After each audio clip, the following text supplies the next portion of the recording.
Hun blev gift i 1967, og det er den eneste kirke i hele Danmark, der er direkte på vandet, for det er en sømandskirke.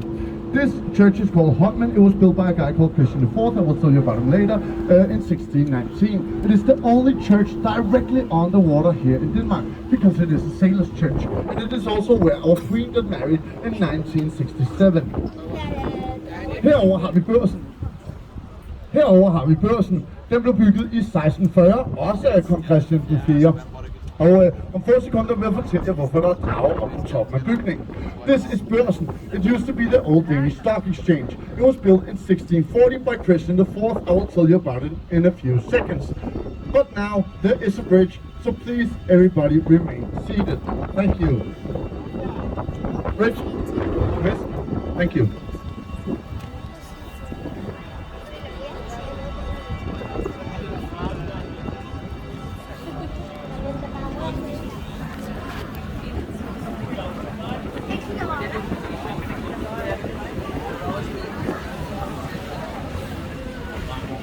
Grunden til, at der var drager op på taget af Børsen, det er fordi i gamle dage så troede man, at hvis man havde drager på en bygning, så kunne det ikke brænde. Og hvis vi lige skal være helt retfærdige, så har Christiansborg lige ved siden af, altså brændt ikke mindre end 2 gange. Men Børsen har aldrig nogensinde brændt, så måske virker det faktisk. Now, as you can see on the old stock exchange, there are dragons on the roof. And the reason for this is that back in the day, people believed that if you had dragons on a building, it meant the building would burn. Now, to be fair, Christiansborg, the building right next to it, has burned twice. Børsen has never ever burned, so it might actually work, who knows? By that logic, I suggest we put dragons on top of Eminem's house, because he's just that great a rapper. Well, I like him. So, ladies and gentlemen, yet another bridge, and luckily it's the last one for a while, so please remain seated. Thank you.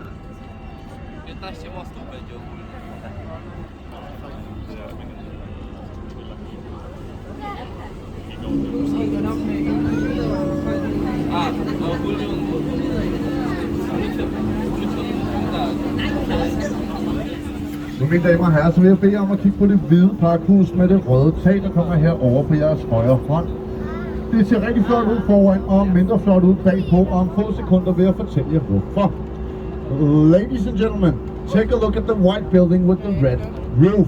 Try to take a look and notice how it looks on the front, and then once we pass it, try to take a look at how it looks on the back. In a few seconds I will tell you why there's such a huge difference.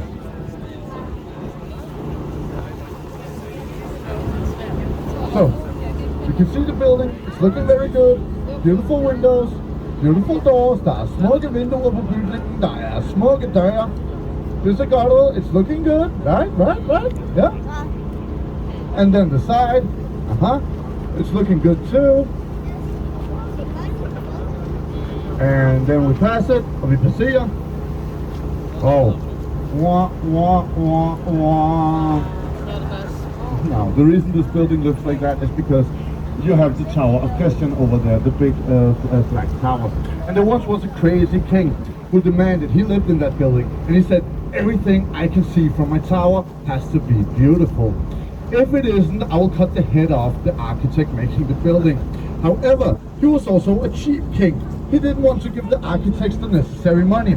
So, the architect, to not get his head cut off, did what the only thing he could.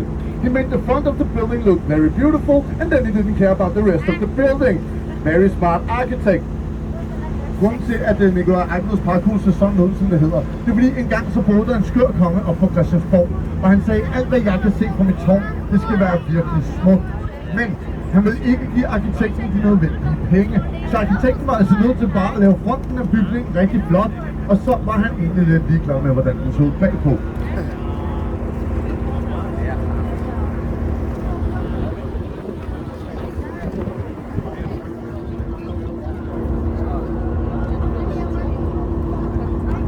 Nu, mine damer og herrer, kommer vi til det, der hedder Køsebro. Den hedder Køsebro, for normalt så går de 2 sider af en bro op og ned, men i det her tilfælde går de frem og tilbage og mødes derfor i et kys.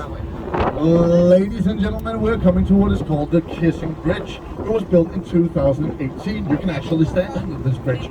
And The reason it's called the kissing bridge is because normally the two sides of a bridge go up and down, but in this case they go back and forth, and so they meet sort of in a kiss.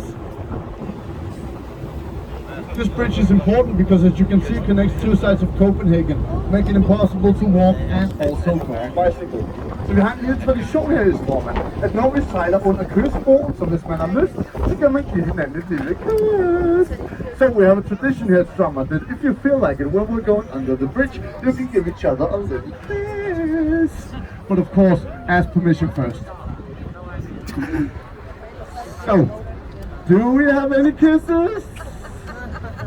No? Yes, I saw one. I saw another one. Oh, that's so great. Oh, that's great. Love's in the air. That's great. Now I don't have to kiss yes, but he really gets very angry at me all the time, so. Okay, mine damer og herrer. Nu er vi i Nyhavn. Nyhavn blev bygget for 350 år siden af danske soldater. Og dengang så var Nyhavn sådan et sted, hvor sømænd de kom for at drikke og slås og få noget selskab fra. Ja, lad os kalde det nattens madammer. Den dag i dag er det en del mere renskuret. Det er, hvor man stadig kan få sig en kold øl, man kan også få sig en is, og man kan få smørbrød. Ladies and gentlemen, now we are in Nyhavn. It means the new harbor. It was built 350 years ago by Danish soldiers.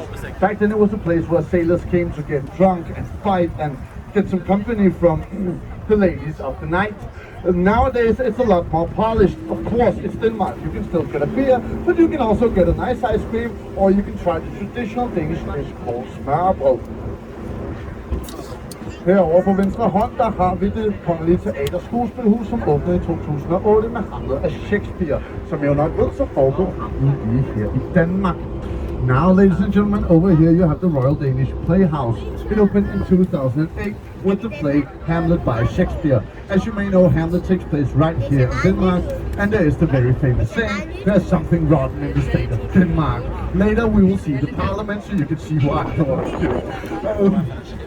There's the very, very famous saying, to be or not to be.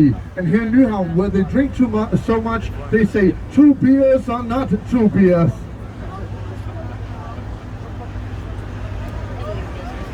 Herover har vi Papirøen. Papirøen er en kunstigt anlagt ø fra 1695. Og grunden til noget Papirøen er, fordi i gamle dage, så var det her Carsten opbevarede alle deres papirer. Ladies and gentlemen, over here you have what is called the Paper Island, an artificially constructed island from 1695. And it is called the Paper Island because back in the day, the Danish press used to store all of their paper here. Now, as you can see, they're building apartments. They will cost between 1 million and 4 million euros. As my bank accountant, well, do you have the money to buy an apartment? And he said, sure, you need to take around 1,000 trips every single day for the next 500 years, and you can buy an apartment.